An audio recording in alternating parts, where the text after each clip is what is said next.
मी engineering कॉलेजच्या 4थ्या वर्षात होते. कॉलेज जवळ राहण्यासाठी मी हॉस्टेल घेतले होते. मी एका शहरातून होते, पण कॉलेज दुसऱ्या शहरात असल्याने मी आणि माझ्या 2 मैत्रिणींनी एकत्र फ्लॅट घेतला, जेणेकरून प्रवासात त्रास होऊ नये. एक दिवस स्वयंपाकघर आणि बाथरूममधील नळ पूर्णपणे बिघडले होते. पाणी साचत होते. सर्वत्र गोंधळ झाला होता. मी इमारतीच्या मालकाला फोन केला आणि म्हटले, "मला एक चांगला नळकामगार हवा आहे. स्वयंपाकघर आणि बाथरूम दोन्ही खराब झाले आहेत. संपूर्ण फ्लॅट पाण्याने बुडू शकतो." आम्ही स्वतः साफ करायचा प्रयत्न केला, पण काही उपयोग झाला नाही. "कृपया लगेच कोणाला पाठवा." मालक म्हणाला, "ठीक आहे. माझ्याकडे एक तरुण मुलाचा नंबर आहे. तो चांगला आणि प्रामाणिक काम करतो. तो येईल आणि दुरुस्त करेल. पण खर्च तुमचाच लागेल." मी म्हटले, "ठीक आहे. फक्त लवकर पाठवा. इथे सर्व काही उद्ध्वस्त झाले आहे." तो दिवस शुक्रवार होता. थोड्या वेळाने दाराला ठोठावले. मी दार उघडले आणि समोर उभा असलेला मुलगा पाहून मी थक्क झाले. बस्मिल्ला, काय सुंदर दिसत होता. उंच सुडौल शरीर, आकर्षक डोळे, केस. मी आयुष्यात असे सुंदर मुलगा पाहिलेला नव्हता. नजरेला सुंदर गोष्ट आवडते, हे खरे आहे. तरुणांबरोबर गप्पा मारत नाही, मी संकोची आहे. पण त्याच्या सौंदर्यामुळे मी थोडा वेळ गोंधळले. तो म्हणाला, "हो, मॅडम. काय समस्या आहे? स्वयंपाकघरात काय बिघडले आहे?" मी एक शब्दही बोलू शकले नाही. तो पुन्हा म्हणाला, "काय झाले मॅडम? समस्या काय आहे? बाथरूममध्ये आहे की स्वयंपाकघरात?" मी अजूनही गोंधळलेल्या अवस्थेत म्हटले, मला मला कळत नाही." तो हसला आणि म्हणाला, "कसे कळत नाही मॅडम?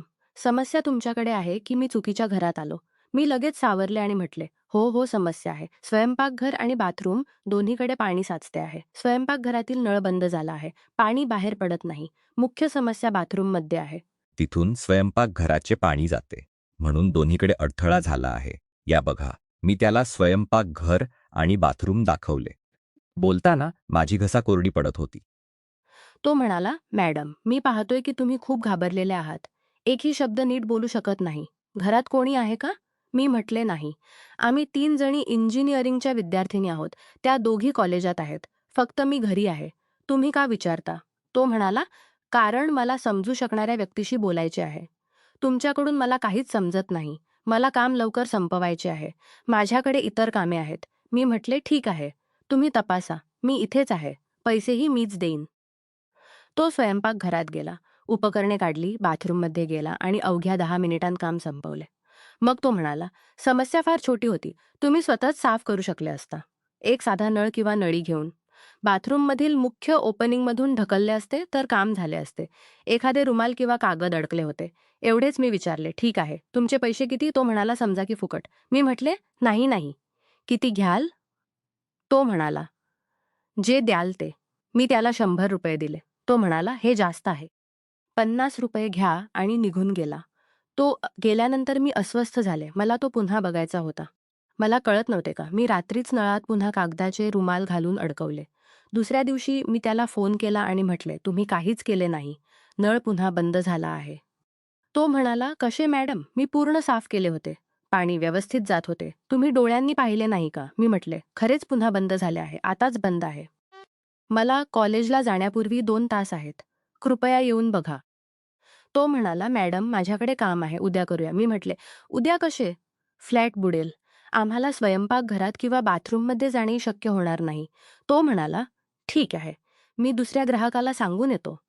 तो आला. बाथरूममध्ये गेला. "मॅडम, ही अडचण काल नव्हती. तुम्ही काय घातले?" त्याने कागदाचे रुमाल बाहेर काढले आणि म्हणाला, "आज कोणीतरी नळात रुमाल घातले आहेत. काल असे काही नव्हते. समस्या छोटी होती. तुम्ही मोठे आहात. पुढच्या वेळी जर असेच केले तर मला फरशी फोडावी लागेल. मुख्य नळापर्यंत पोहोचायला लागेल. ते सोपे नाही." मी म्हटले, "खरेच?" तो म्हणाला, "हो. असे करू नका. नळावर जाळी ठेवा.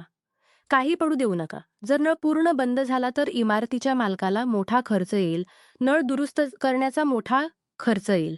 15-20 हजार रुपये सहज जातील." मी म्हणाय, "मी पुन्हा असे केले तर मला आणि मैत्रिणींना मोठा तोटा होईल. आम्ही पैशांसाठी झगडत आहोत.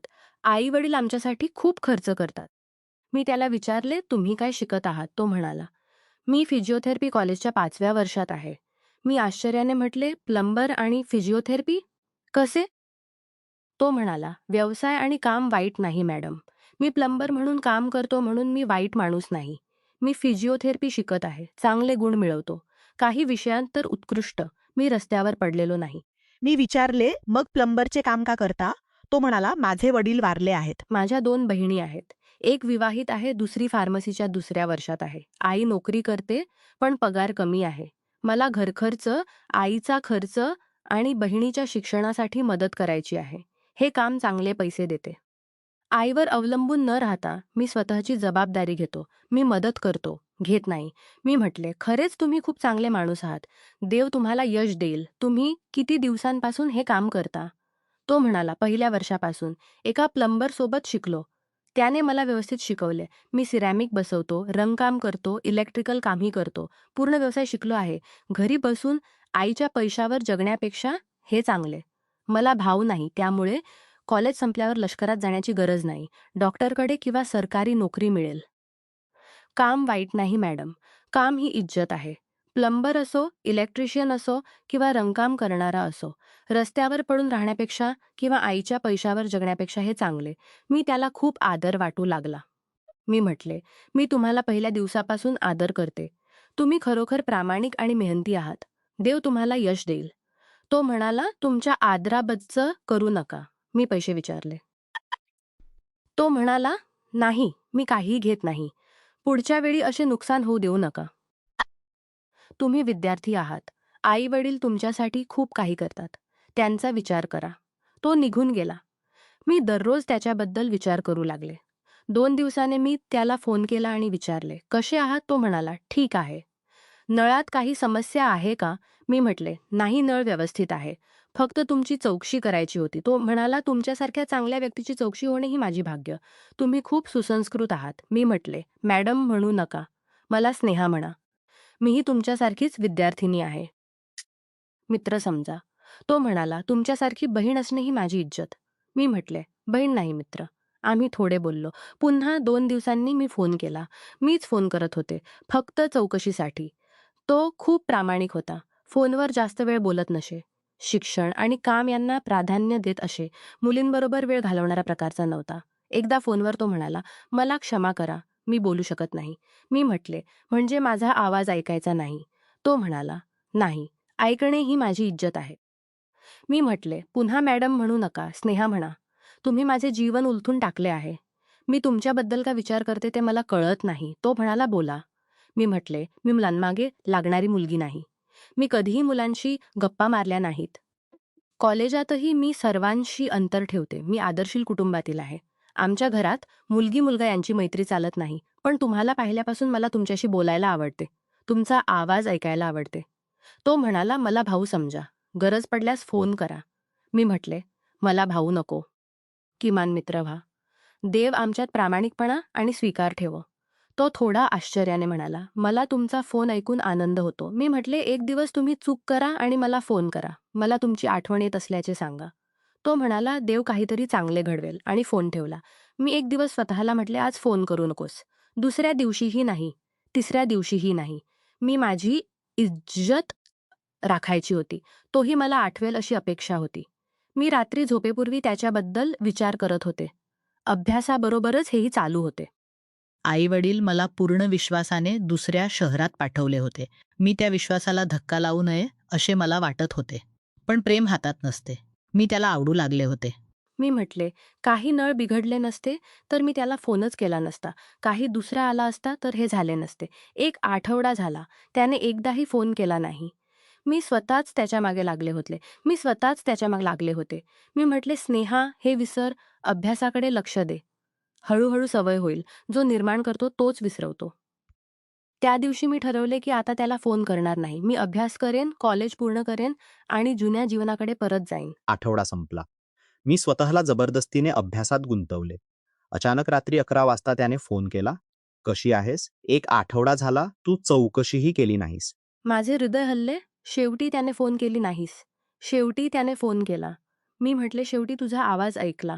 कालपर्यंत मी ठरवले होते की तू फोन केला नाहीस तर मी कधीच करणार नाही. मी स्वतःला बंद करेन. कारण मी इज्जतहीन वाटत होते. तू एका आठवड्यात माझी किंमत केली नाहीस. तो म्हणाला, एवढे सगळे का? मी कमावतो, काम करतो, अभ्यास करतो. मोकळा वेळ मिळाला की अभ्यास आणि व्याख्याने. घर, आई. बहिणी यांच्या जबाबदाऱ्या आहेत. मीच बाहेरून वस्तू आणतो. घर, नोकरी, कॉलेज सगळे सांभाळतो. वेळ कुठून काढू? माफ कर. मी म्हटले, मी माफ करते. पण तुझा आवाज खूप आठवत होता. तो म्हणाला, स्नेहा, मी तुला एक प्रश्न विचारतो. मी तुझ्यासाठी काय आहे? तू मला फोन का करतेस? मी म्हटले, मला कळत नाही. मी हा प्रश्न स्वतःलाही विचारला आहे. मी कधीही मुलांशी बोलले नाही. कॉलेजातही मी अंतर ठेवते. मी आदर्शील घरातील आहे. आमच्यात मुलगी मुलगा मैत्री चालत नाही. पण तुला पहिल्या दिवसापासून मी पाहिले. एक गोष्ट सांगते. तो म्हणाला, सांग. मी म्हटले, दुसऱ्या दिवशी मीच नळात रुमाल घातले होते. तुला लवकर बघायचे होते म्हणून. तो म्हणाला, मी ओळखले होते. ते हाताने घातलेले दिसत होते. मी या कामात अनुभवी आहे. मी विचारले, मग या सगळ्याचा शेवट काय? तो म्हणाला, मी 5व्या वर्षात आहे. अजून 1 वर्ष बाकी आहे. माझ्या जबाबदाऱ्या खूप आहेत. मी तुला वचन देऊ शकत नाही की मी तुझ्यासोबत राहीन. सध्या माझ्याकडे इतकी कामे आहेत की लग्न, साखरपुडा यांचा विचारही करू शकत नाही. मी म्हटले, तरीही विचार कर. तर हे 1 वर्ष थांब. कदाचित गोष्टी व्यवस्थित होतील. कदाचित गोष्टी व्यवस्थित होतील. मग तू माझ्याकडे ये. साखरेची अंग आणि बोटांची अंगठी पुरेसे. मी आई-वडिलांना तुझ्या परिस्थितीबद्दल सांगेन. मी तुझ्यासोबत उभी राहीन. तू स्वतःच्या पायावर उभा होईपर्यंत मी थांबेन. तो म्हणाला, मला वैयक्तिकरित्या हरकत नाही. पण परिस्थिती आहे. त्यानंतर आम्ही दररोज बोलत होतो. त्याला 1 महिना अभ्यास आला होता, मलाही. मी म्हटले, आपण 1 महिना थोडे अंतर ठेवूया. परीक्षा आहेत. चांगले गुण हवे आहेत.